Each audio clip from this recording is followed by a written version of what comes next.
Welcome to the Service 95 Book Club with me, Lipa.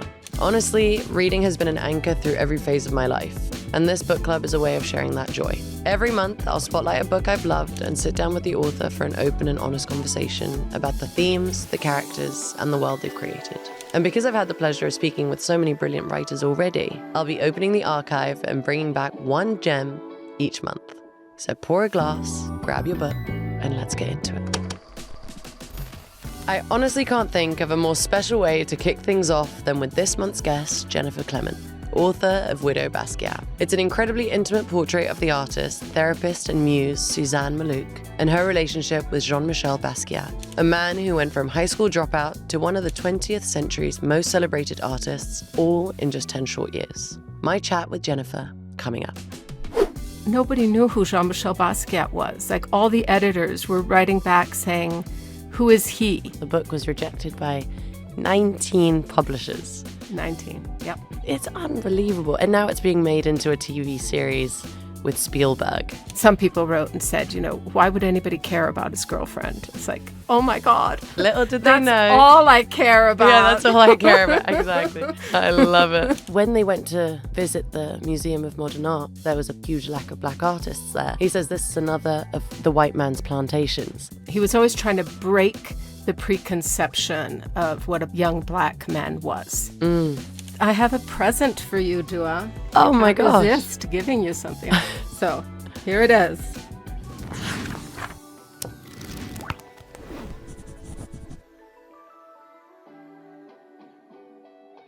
I'm so happy to be talking to you today. I love your book, Widow Basquiat, so much, and I've loved it for many years. And it's also just about a time and a place that I'm really fascinated by, which is New York City in the 1980s. But it's also about an artist and a relationship that I'm quite obsessed with. And so I'm excited to kind of like dive into this. And it's a memoir from the perspective of Suzanne Mallouk, who I found quite an enigmatic and unconventional narrator. And it's about her love affair, her relationship with the artist Jean-Michel Basquiat. And I think I'd say it's kind of her love affair with the city as well. And there's a lot written about Jean's life, but I don't think anyone quite gets under his skin like you do. Oh, that's so kind. Thank you.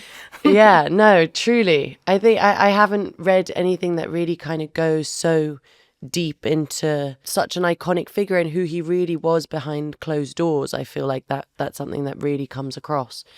And there's so much I want to talk to you about. And I have a lot of questions, so should we just dive right in? Let's dive, yeah. I think it might help to start kind of explaining the form of the book, because it's described as a memoir, but it's not your memoir.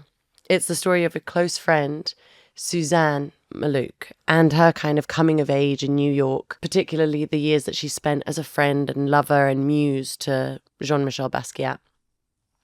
And they were some pretty wild years. Which I'm going to come to. But first, tell me how you landed on this structure, because it's really quite unusual. You have the first person and then the third person, and it's very fragmentary and it's not strictly chronological. Well, I love this question because I love to talk about form. Okay. So I wrote many drafts. And in those days, without a computer, so everything's by hand. So I have all these manuscripts of the process. And I just couldn't figure out, how do I tell this love story that just lasts such a little time? How do I make it more sort of iconic and large?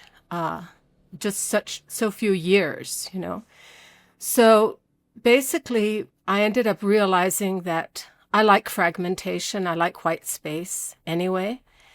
But I realized finally the way to do it was to have sort of the objective narrator in the present. And then by putting in Suzanne's voice, who I hear in my head, I wrote her voice, in the past tense, giving it sort of authority, because the past tense always gives authority. So I was able to play with that. And also it made it, I think, exciting for the reader to be moving between these two places. But I think the other thing about it was when I realized that I would write it like if there were short scenes, like a silent movie. So the heart of the book is a scene where they're watching Broken Blossoms in bed, that silent movie by D.W. Griffith. So that's sort of the heart of the book, and then all the spokes come out from that scene. So that's why it has these fun little titles, like the opening. I just heard it like a silent movie. She is this girl, she is this girl, and so that sort of feeling penetrates the whole book, this sort of kind of strange, I guess like a silent movie sort of is what I was looking for. I love that. I'm also curious, these kind of first person sections with Suzanne, were they taken like directly from interviews that you did with her? No, they or weren't did you... interviews. No. Okay. No. So of course, she read the book before I published it, and she had basically, there's only one thing that she wanted out. But yeah, I would call her up and say, hey, do you remember such and such a thing or whatever? But it wasn't handled like interviews. And a lot of it is that I actually hear her inside of me to this day. So, well, we're still great friends to this day. Yeah. I can hear her in me. That happens often when you write. Even with people you invent, you kind of can hear them inside of you. Yeah, you live with them. I mean, I can imagine with a friendship that's so close. Yeah. This is Suzanne's story, but it was your story too. You were there, and you were also friends with Jean-Michel Basquiat, and you do make an appearance as a character, as Suzanne's Spanish-speaking friend. Yes. But were you ever tempted to just tell the story in your own first-person story of him, or did you already weave your version into the story? No, because the thing is, I had written poems about her. So I have all these poems that I wrote about her at the time, right at the time, and were some of my poems that were some of the first poems of mine that were published. I mean, we have to remember we're all 20 years old. We were just babies. Exactly. And so I feel that Widow Basquiat grew out of the poems. And I think of Widow Basquiat as very much a book of love to her. It's an expression of love to Suzanne is how I feel the book is. I think it's that. I mean, I'd love to talk about like Suzanne, and she's been described as Jean's muse, but clearly she's your muse. Completely my muse as well, yes. Tell me about Suzanne and your friendship. The thing about Suzanne is that what's interesting, and I think she would agree, is that not very many people got her. A lot of people sort of dismissed her as kind of maybe superficial or frivolous because she had this cartoon quality to her, which she accentuated, sort of wearing polka dots and, like what I say, Minnie Mouse, kind of that kind of look. And Jean-Michel would say, oh, Suzanne, you are a cartoon, So I think that I was able to really listen, and I think Jean-Michel was able to listen, and I'd include also Francesco Clemente in the listening, that there was something sort of inspiring in her. Funny, a lot of wit, which you have to be quite intelligent to be funny. Yeah. And so, I don't know, I found her fascinating. And then, of course, I think we were all proved right to be fascinated because we could see this extraordinary intelligence in her. And she did amazing things with her life, considering everything that she went through in her home life and in her early 20s. Okay, so Suzanne and Jean meet in a bar. This is sometime in 1980s.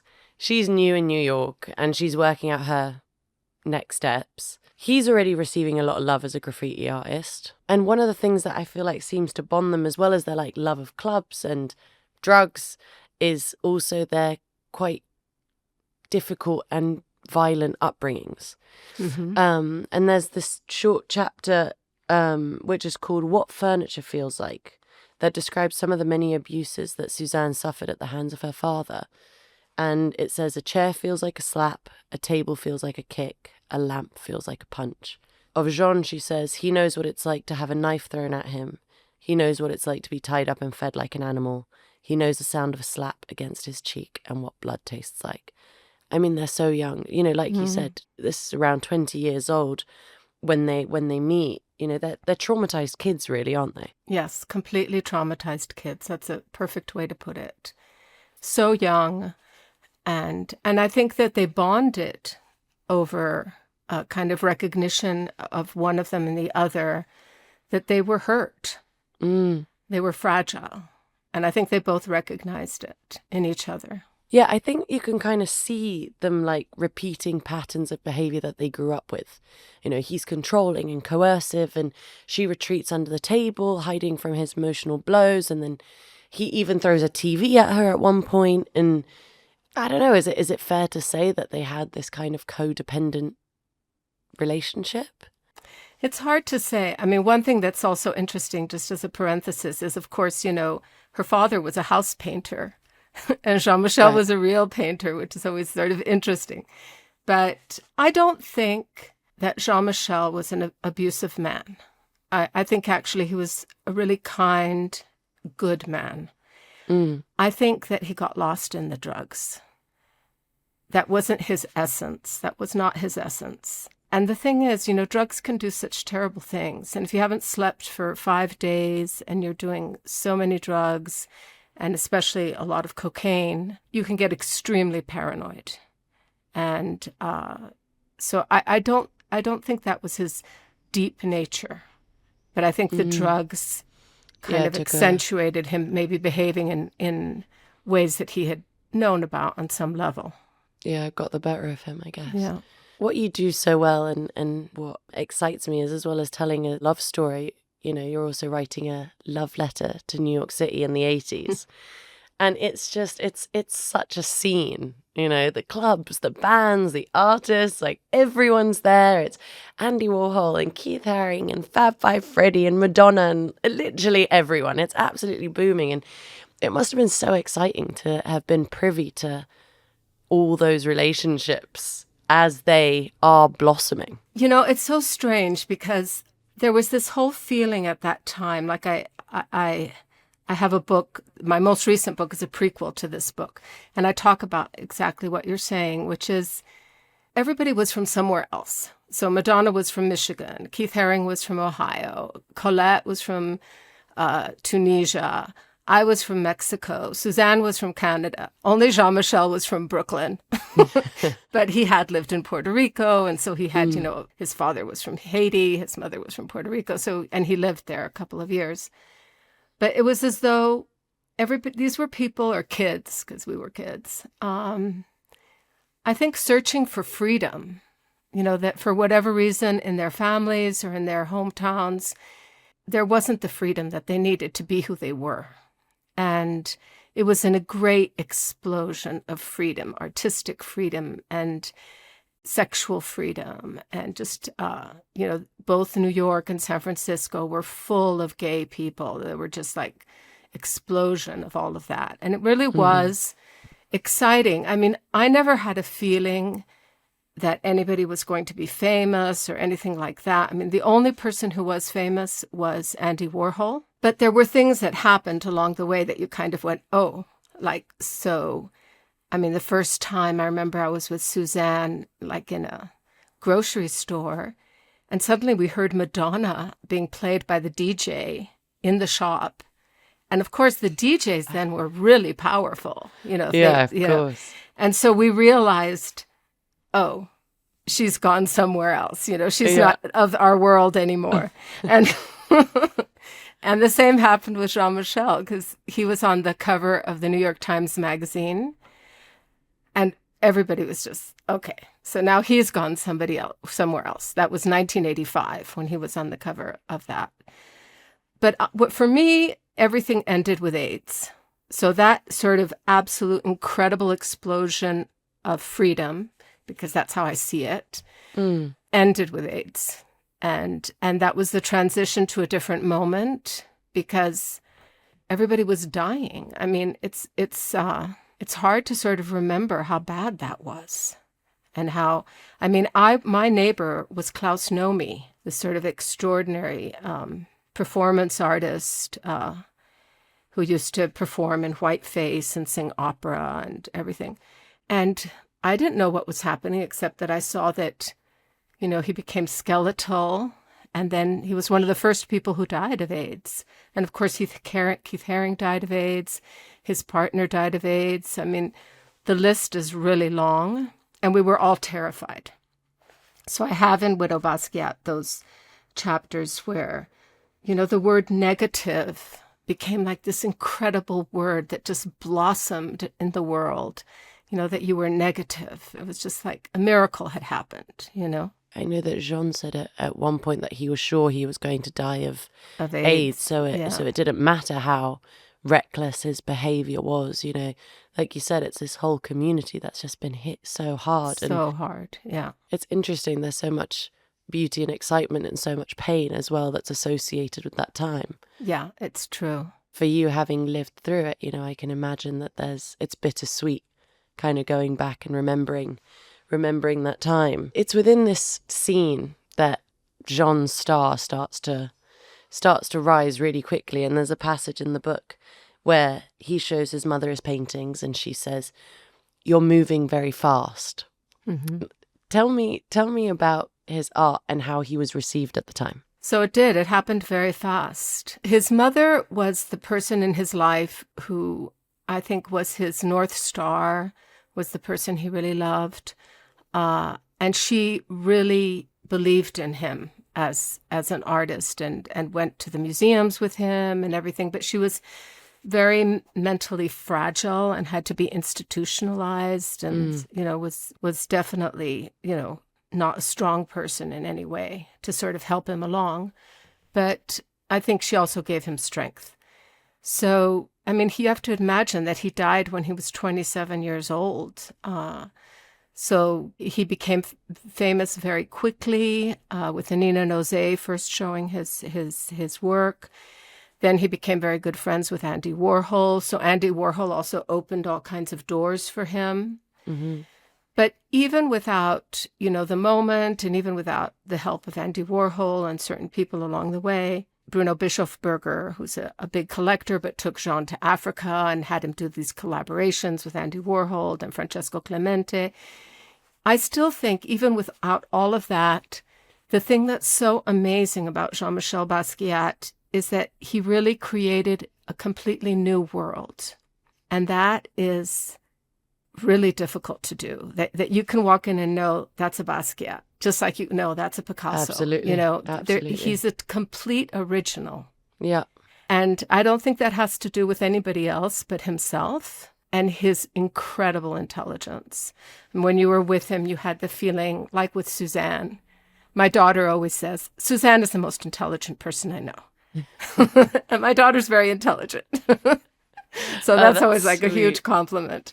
And she is. I mean, they were both incredibly intelligent. And you could feel that. I mean, just look at the work.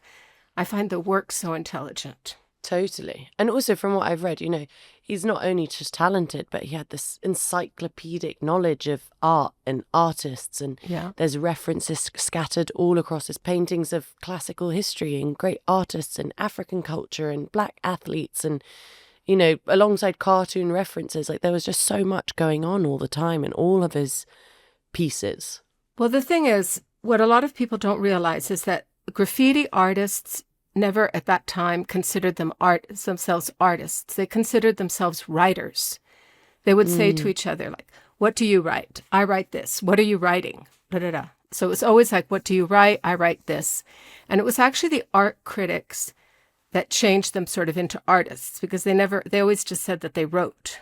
Oh, interesting. For me, Jean-Michel, one of the things I love about his work is that you can also read it. He is a writer.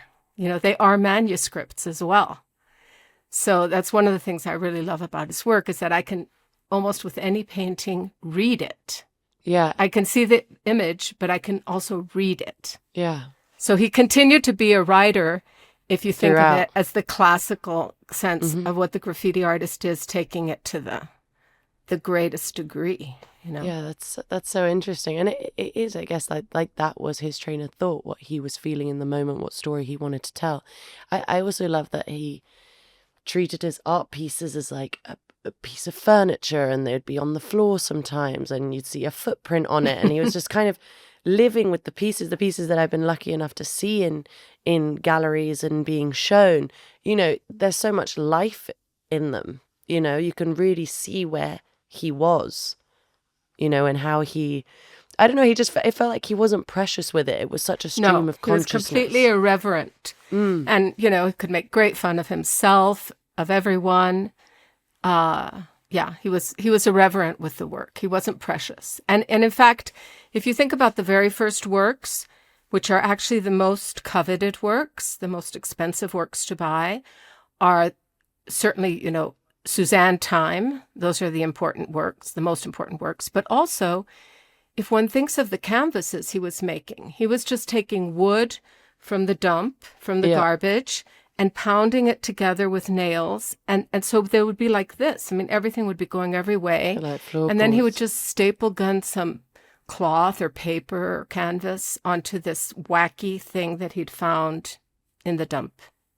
In those days, New York was just, the sidewalks were just covered with junk and furniture and everything. You could just, if you needed to furnish your apartment, you just walked around for a while. That sofa, that chair. But it was great because he was able to use all that stuff that you could find. So he was even irreverent in the process. His art is now on shoes, on all different kinds of products.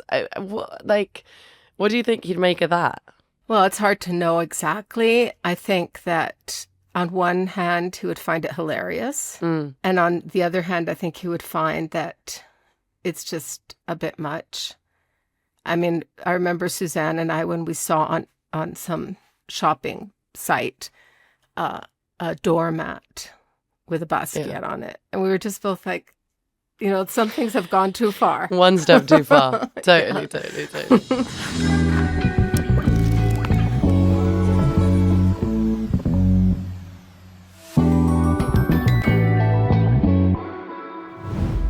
There are lots of playful references in his paintings, such as in A Panel of Experts, which shows Suzanne and Madonna having a fight over him. And he said that Suzanne fought like a Puerto Rican girl, which I thought was really funny. But a much more, I guess, sinister theme running through his work and his life was the racism that he observed and that he experienced. As she did as well. They both also shared that. Yeah. Yeah, because they had a lot of commonalities and I guess, that was like another thing that really connected them. But when they went to visit the Museum of Modern Art together, he says that because there was a huge lack of black artists there, he says this is another of the white man's plantations.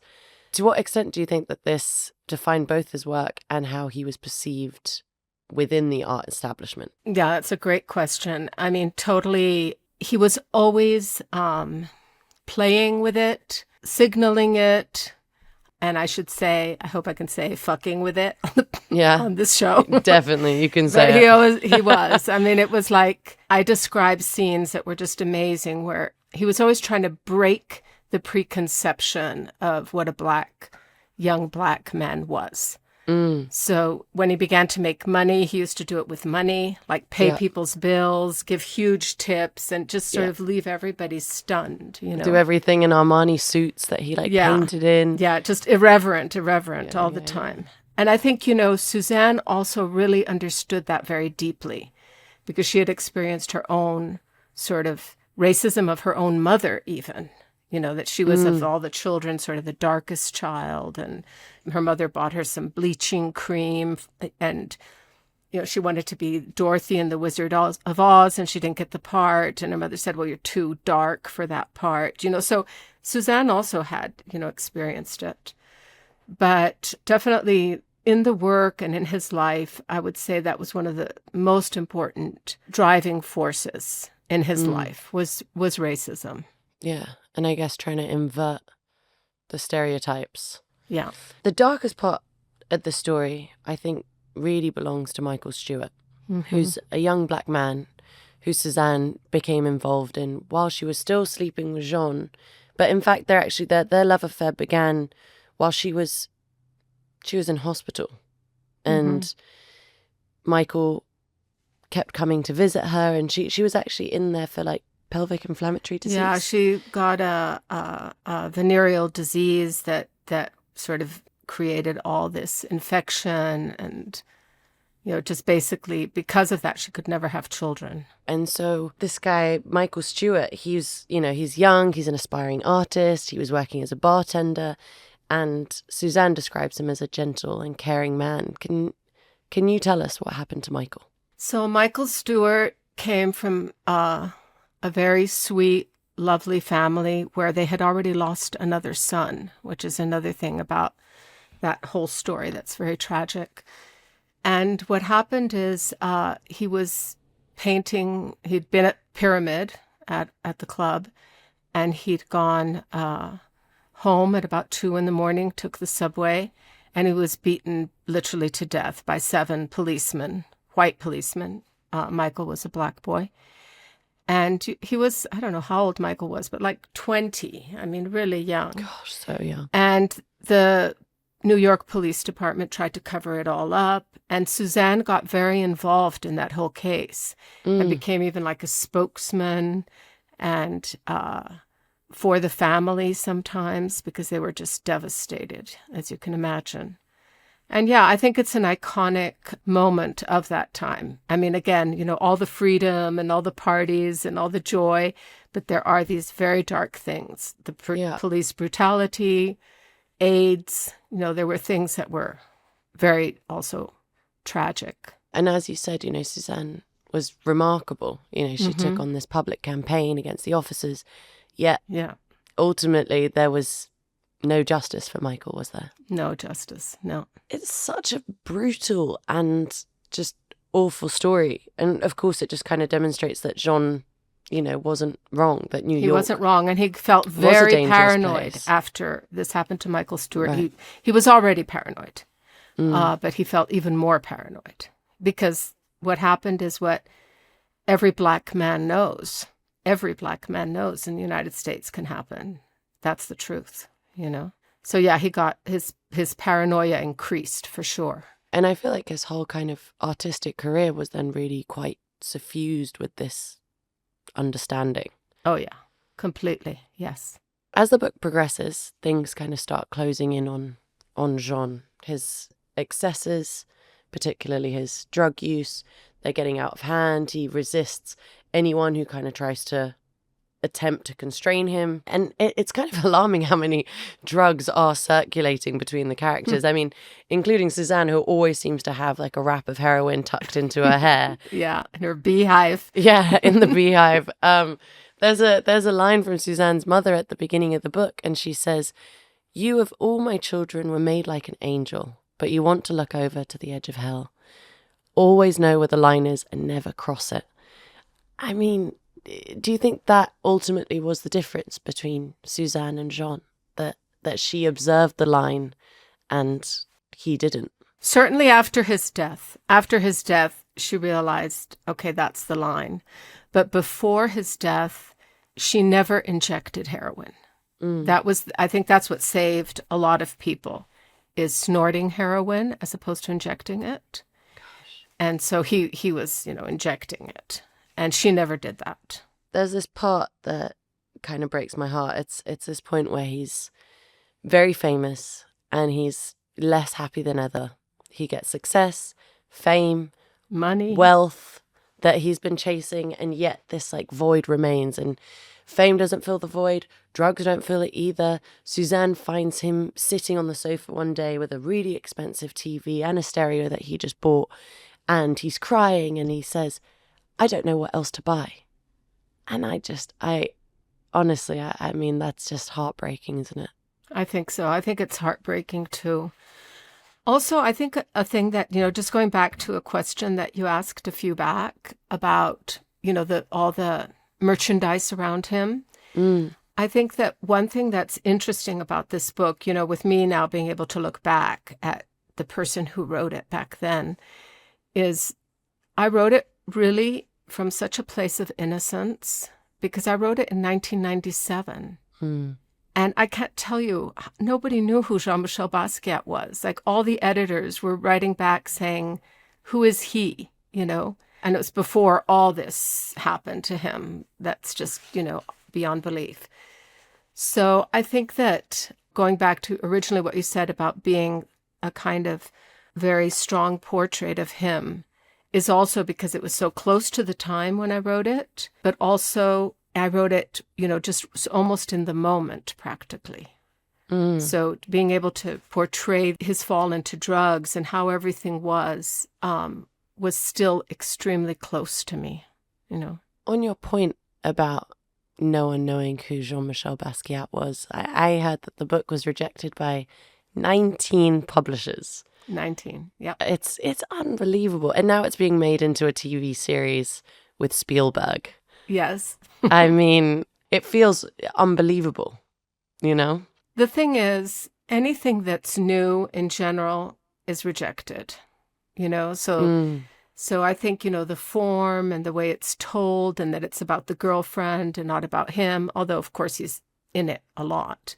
But the focus is on her. So things like that tend to be rejected in general. I mean, some people wrote and said, you know, why would anybody care about his girlfriend? It's like, oh, my God.